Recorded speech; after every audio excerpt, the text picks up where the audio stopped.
那我能不能问一问，他为什么突然就跟我失去联系了呢？未来，你会明白的。舒澈，时间会告诉你一切。你把孝清先放下吧，这样会对你更好。我很担心他。其实他更担心你。他担心我。他知道我的情况吗？不管他知不知道，他都会非常惦记你的。阿姨，你能不能帮我转告小青一句话？好，你说吧。麻烦您告诉小青，不管因为发生什么，也不管因为什么原因，我会一直在这儿等他，等到他回来。好，我转告他。哦，那我还能再跟您联系吗？可以。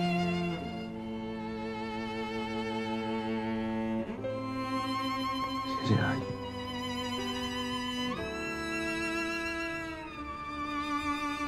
再见。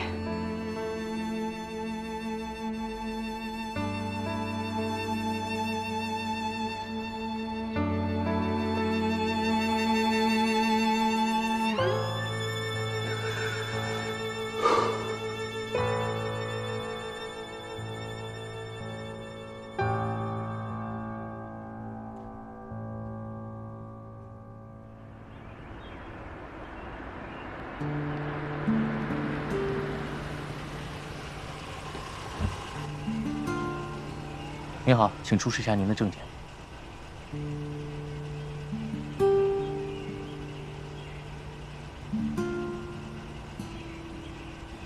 好。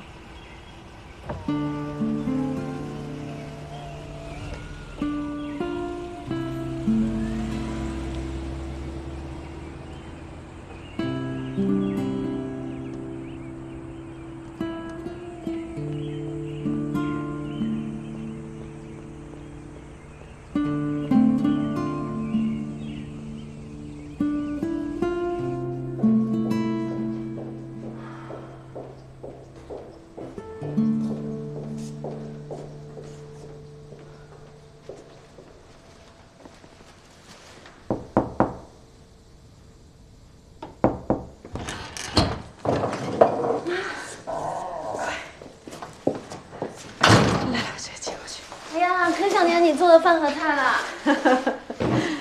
馋我的饭了是吧？那呀，今天就把这些全吃光，也算是庆祝了。庆祝什么呀？你爸呀，今天跟我悄悄透露了，专案组的内奸抓到了，而且已经逮捕了。那我岂不是就可以回家住了？不可以。在庭审没有宣判之前，任何危险和意外都可能发生。你只有待在这儿，有人保护才最安全。唉，妈，你都不知道，我待在这儿一点点时间概念都没有。我每天去楼下散步，身后总是跟着2个小尾巴，跟犯人没什么两样。这一天天的时间过得好漫长啊，感觉一天过了好几天。不像我在美国的时候，恨不得1分钟掰成2半，嗖一下1天就过去了，嗖2下1周就过去了。对了，舒澈今天往家里打了个电话。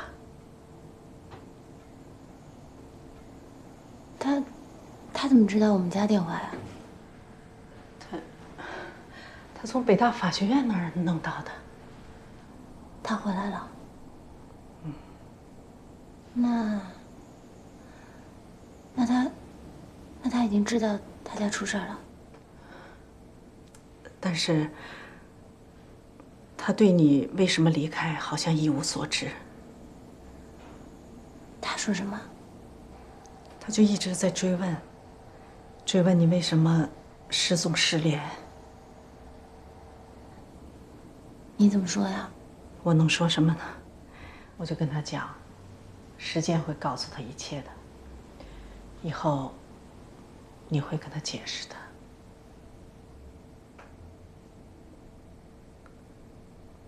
啊，他还让我转告你一句话。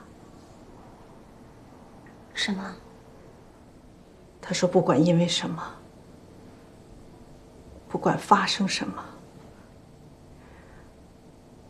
他都会一直等着你。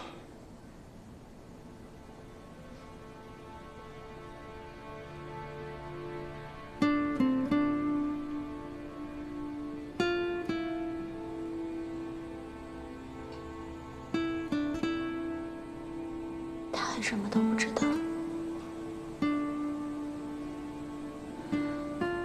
他不知道我在他家的灾难里扮演了一个什么样的角色。他不知道再次见到我是在什么样的场合。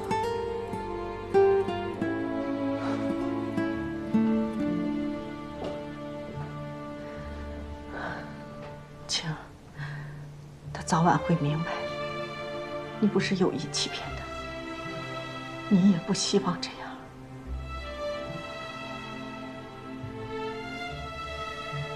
多希望他什么都不知道，多希望时间可以停止，他永远都不知道就好了。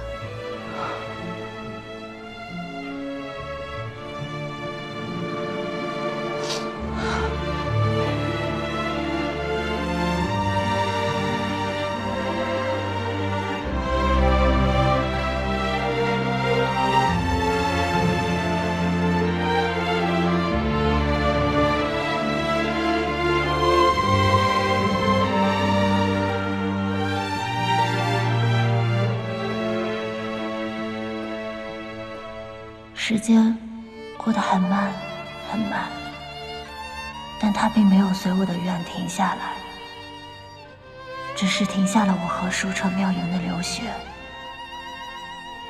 我们三人待在抽丝拉线的时间里，等待着同一天的到来。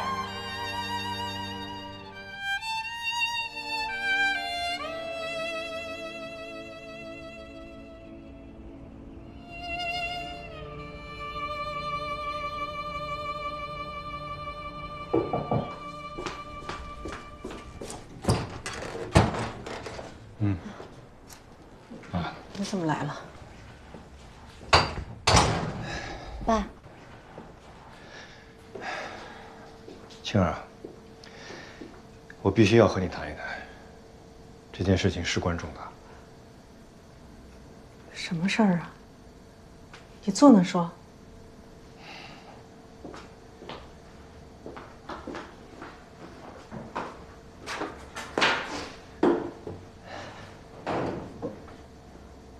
今天啊，城委的特别助理汪若楠又供述了一个我们之前不掌握的新情况，很有可能牵扯出新的犯罪事实。根据他的供述，城委曾经出资在美国注册了一家风投公司，向舒澈的田园科技投资了300万美金，之后又授意他在美国的伙伴公司把业务指定承包给舒澈的公司，并且支付了远远高于报价的费用，让舒澈赚取了巨额的利润。城委就是通过这种投资经商的方式，乔装改扮，变相的行贿疏枉，把舒澈的公司变成了他们行贿受贿的资金周转平台。青儿，你曾经担任田园科技的法务，公司的合同都经由你手，公司的账目收支，你也不会一无所知。对这些情况，你了解吗？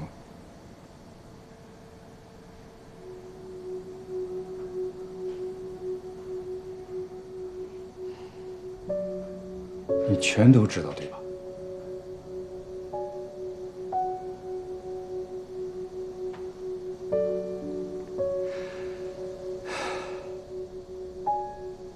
你明明知道我在侦办此案，明明知道检察院正在搜集汇总程伟、舒旺行贿受贿的犯罪证据，却对自己掌握的重大犯罪线索知情不报。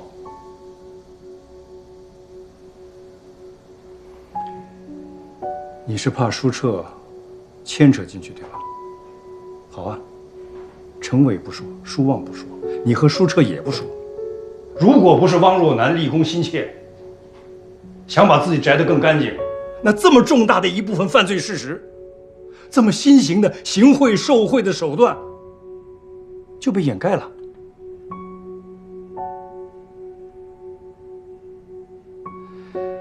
小青啊，你也是学法律的，也是未来的法律从业者，以事实为依据，以法律为准绳，也将会成为你的信条。对事实隐瞒不报，无异于是同流合污、助纣为虐呀！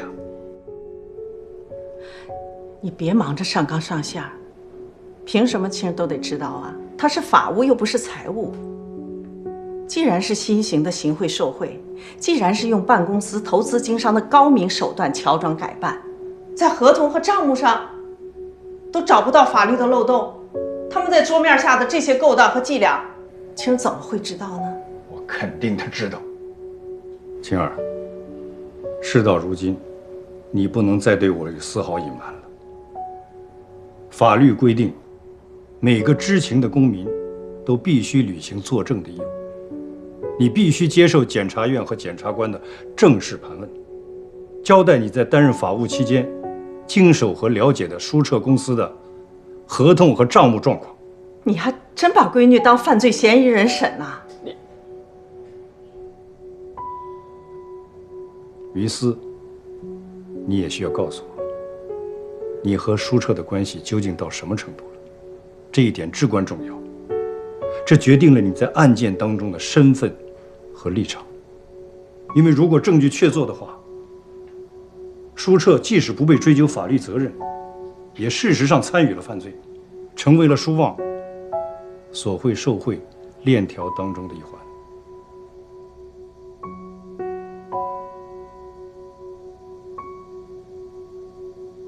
你想要了解的真相，我都知道。正因为知道，我才可以100%的确定舒澈的行为丝毫不触犯法律。也正因为如此，我才心安理得的没有告诉你这一切。那么舒澈是不是接受了程伟300万美金的投资？是不是接受了伟业的伙伴公司的业务合同，并赚取了巨额的利润？风投注资和华龙 OA 系统升级，这2个合约都是我亲自过手的。那还不是触犯法律吗？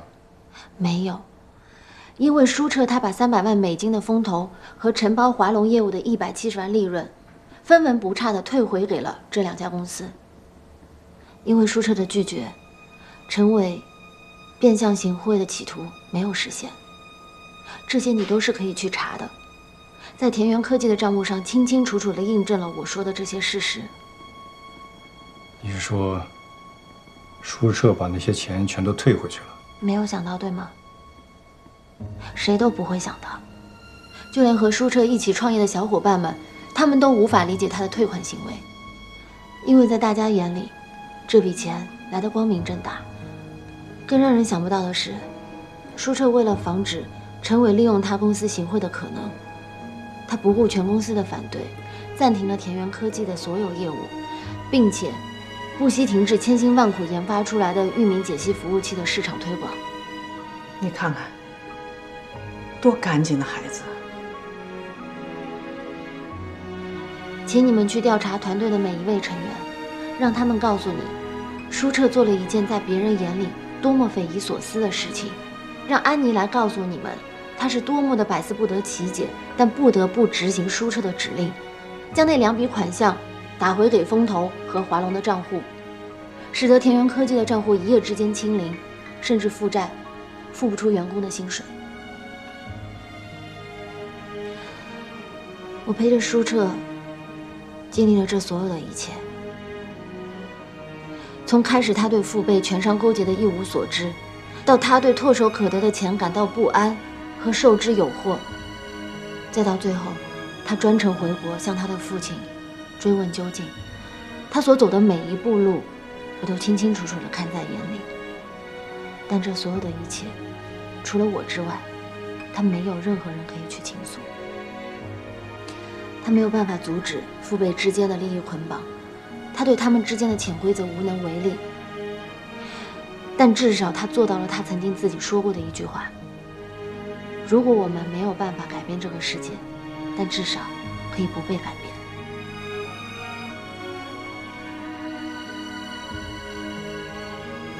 很好，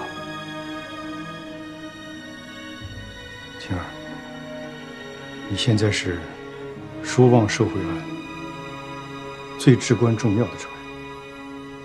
你不但要证明刘彩琪提供证据的合法性，同时还要证明程伟通过舒澈公司变相行贿。更重要的是，你要证明舒澈的清白。晴儿，你是这场国家诉讼的胜负手。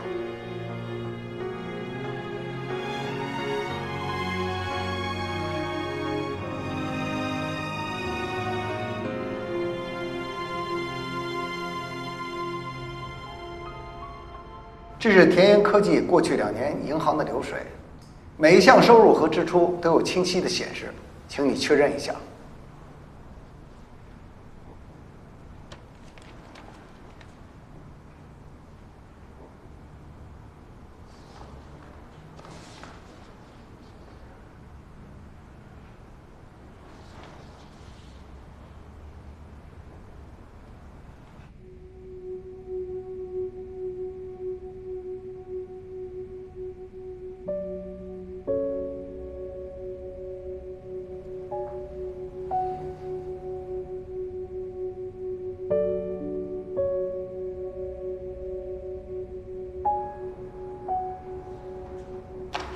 确认没有问题。你能告诉我们为什么将300万美金退还风投，以及为什么退还170万给北美华龙吗？因为我怀疑这笔风投融资跟程伟有着千丝万缕的关系，甚至很有可能幕后出资的人就是他。虽然这一点我到现在只是猜测，也没有能够证明他的证据。至于华龙的业务，他们一点遮掩都没有，直接告诉我这是伟业送给我的大礼。从公司营运的账目来看，这些钱的来历没有问题。为什么你选择不要了呢？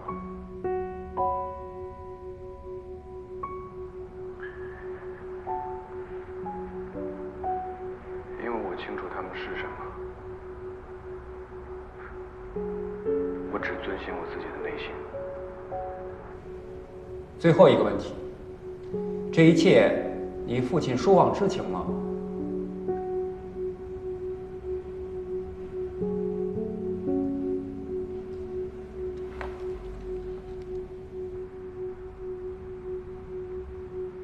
舒策，我们问的是你爸知道这些事情吗？如果知道的话，他的态度是什么？他不知道。你确认？我确认。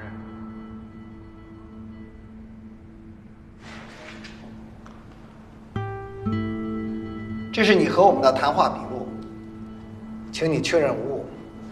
如果没有篡改你的话，之后请在上面签名。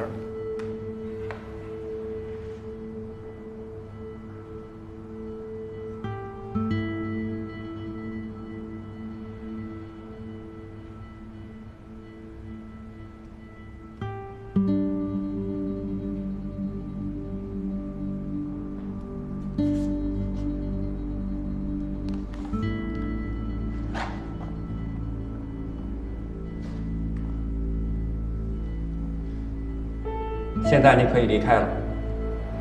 谢谢你配合我们调查。谢谢，谢谢。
舒澈被检察院约谈了，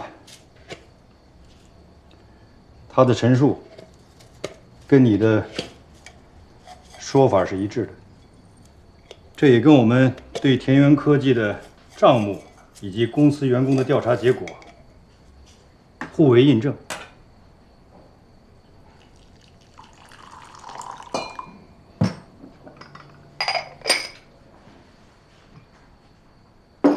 除了一点。哪一点？舒澈说，舒旺对这一切都不知情。他是想保护他爸，尽可能为他减责。嗯。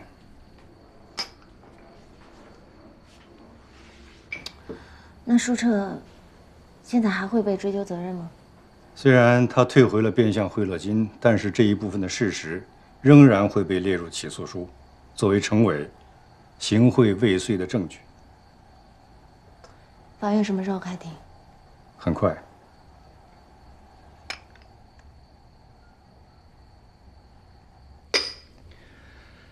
晴儿，你作为公诉方的证人，你至少要出庭2次。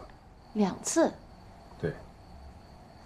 第一次呢，是当公诉方举证刘彩琪的证据的时候，你必须出庭，证明其真实性，证明他们是经由你的手，来自于已经死亡的刘彩琪本人。这我知道。那第2次呢？第2次出庭，你会被要求陈述在担任田园科技的法务期间，经手的合同和了解的账目情况。田园科技的情况，你们不都已经查得很清楚了吗？而且还有安妮和彭一他们的证人证言，为什么非得我上庭去作证呢？因为除了你，没有人能证明舒澈在说谎，说他爸不知情。你要我在法庭上当庭戳穿他？这一点将会影响到舒旺的最终量刑。爸，你让我把舒澈只对我一个人分享的秘密和隐私，把他对我的信任和依赖，把我们的爱情当作反击他的证词，当作制裁他爸爸的法律武器。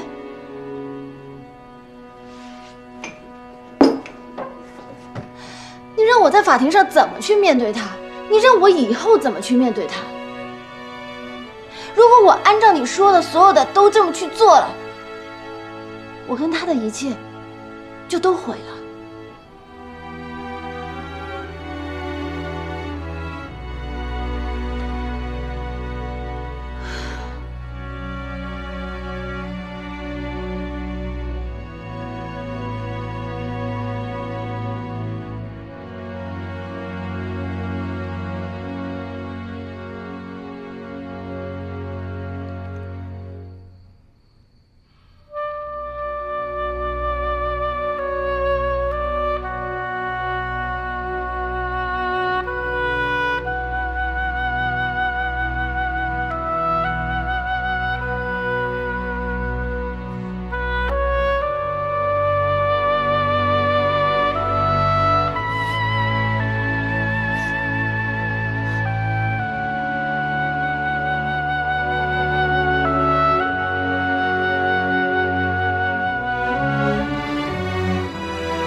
请大家安静，全体起立。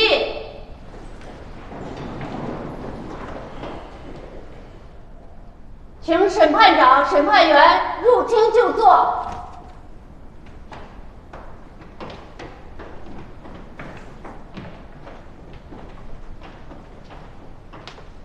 请坐下。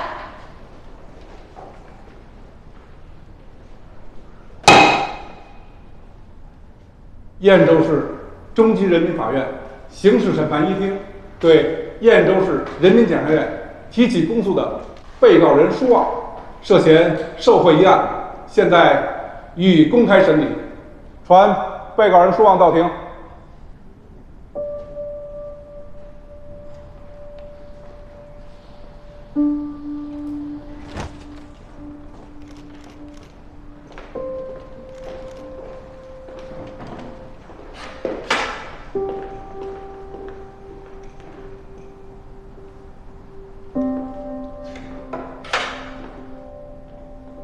现在进行法庭调查，请公诉人宣读起诉书。好。被告人舒旺，在其担任燕州市副市长期间，于2011年至2014年，利用职务之便，接受伟业集团董事长程伟的请托，为其谋取利益。在伟业集团取得市政府地铁项目投标地铁车厢制造权的过程当中，非法收受程伟贿赂的财物、房产，共计折合人民币5624万元，数额特别巨大。其行为触犯了《中华人民共和国刑法》第385条、第386条之规定，应以受贿罪追究其刑事责任。被告人，你对起诉书中指控你的犯罪事实和罪名有无异议？没有。现在由辩控双方举证，请公诉人向法庭出示证据。公诉人向法庭出示第一组证据。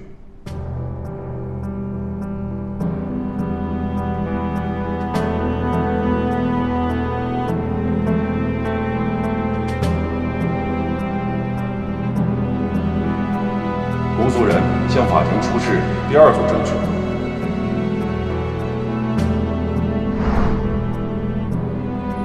公诉人向法庭出示第三组证据。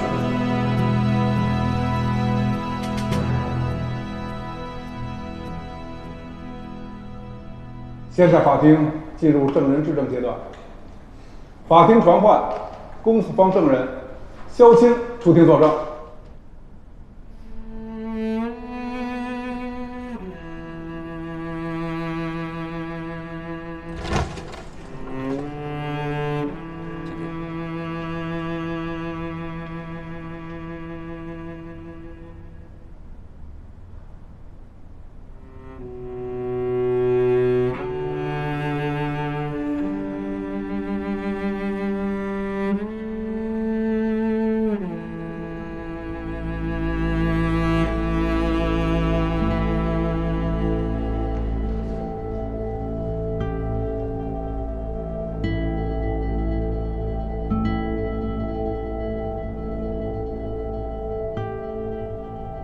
证人要如实提供证言，有意作伪证或藏匿罪证的，要承担法律责任，清楚吗？清楚了。现在由公诉人向证人提问。肖青，你认识证人刘彩琪吗？认识，但我们只见过一面。证人刘彩琪提供的证据，成为起诉书中第一组指控被告人现金贿赂，第二组指控被告人收受房产贿赂的重大依据。作为程伟曾经的特别助理，以及舒旺的情人，他的多重身份确保了其证人证言的真实性。但是，非常不幸，他在2014年11月27日于美国家中意外身亡，无法到庭履行证人义务。为了证实刘彩琪所提供的证据的真实性，公诉方请另外一位证人肖青到庭陈述，他本人如何在刘彩琪死亡前1小时被其约到家中，并向证人肖青交付了今天公诉方提交法庭的刘彩琪的全部证据。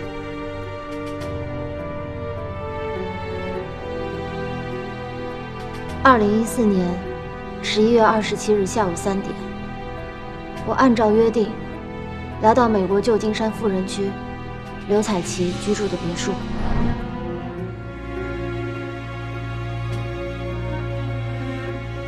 请坐。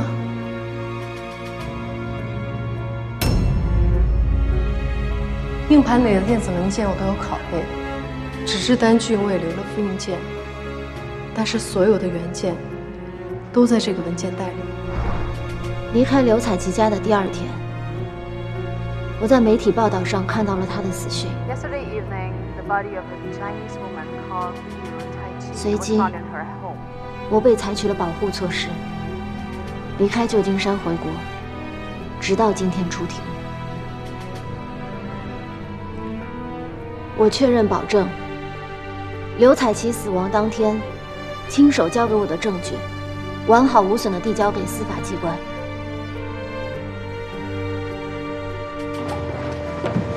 别动我东西！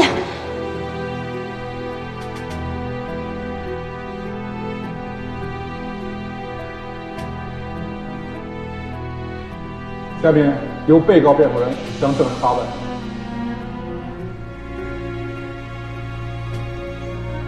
我想请问证人肖青，你的身份只是旧金山某大学攻读硕士研究生的普通留学生，为什么是你到刘彩琪家获取他本应提交给司法机关的本案证据？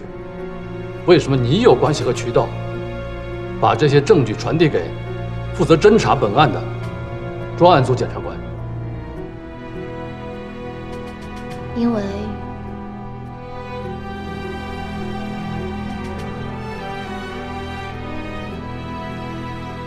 我应检察官本人要求，替他前往刘彩琪家取证据。虽然在这之前，谁都没有告诉我那是什么。检察官为什么委托你代为前往？因为他当时来不了旧金山，但出于对证据的保护，他和刘彩琪达成一致，把证据交由我来暂时保管。专案组检察官为什么如此的信任你，把如此重要的事情托付给你？你跟他什么关系？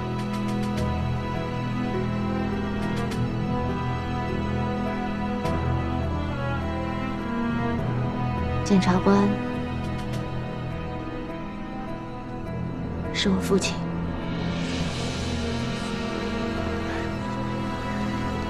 一起重大案件的取证，却是通过一对父女过家家一样的内部传递。这些证据的真实性，难道不应该被质疑吗？他是我爸。您是肖叔叔啊，舒澈，你好。肖叔叔啊，您是做什么工作的呀？啊，政府机关，国家公务员。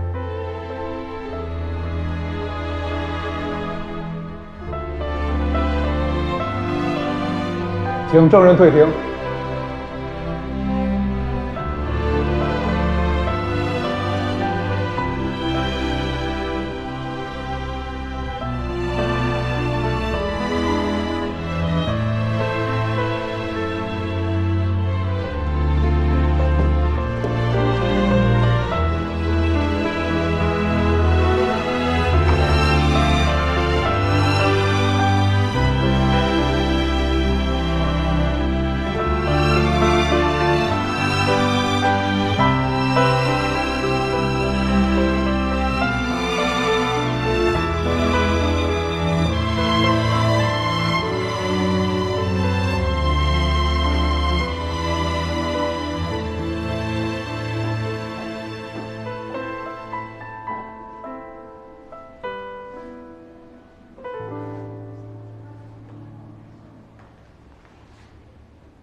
你爸他看上去还好，挺好的，跟过去差不多。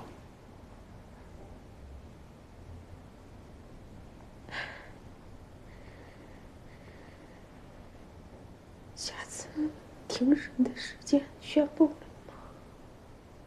我要是身体好一点，我也去听听。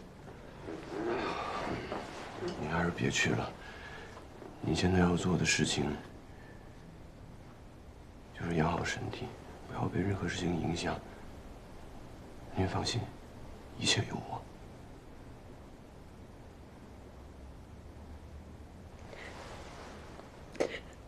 好，妈听你的。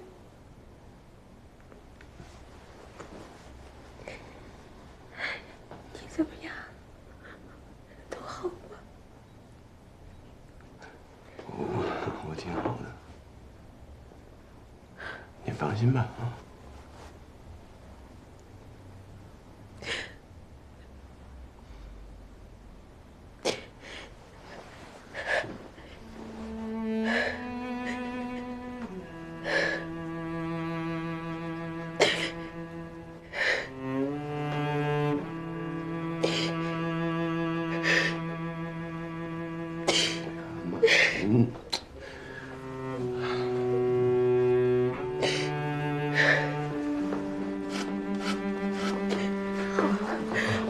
妈没事，妈没事。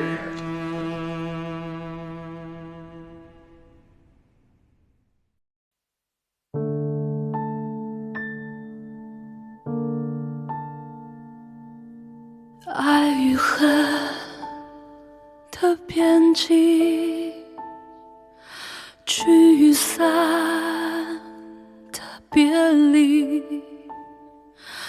问你为何会在意，直到现在还惦记，归去你还在，我已来，身分开，心回来，记得这份爱，我们明白，这就是爱。每当感觉自己受了伤，不辞而别，逃去了远方，多多就走，多远算疗伤，不如回到相爱的地方，没有告别静默的离场，房间冰冷，不再有暖阳，多想留住你我的时光，念念不忘，等待爱回响。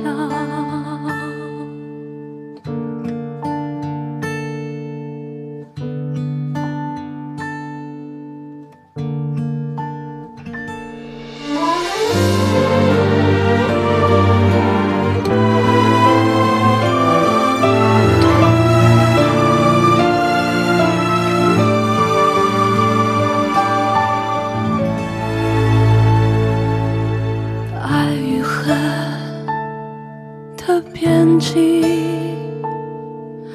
聚散的别离，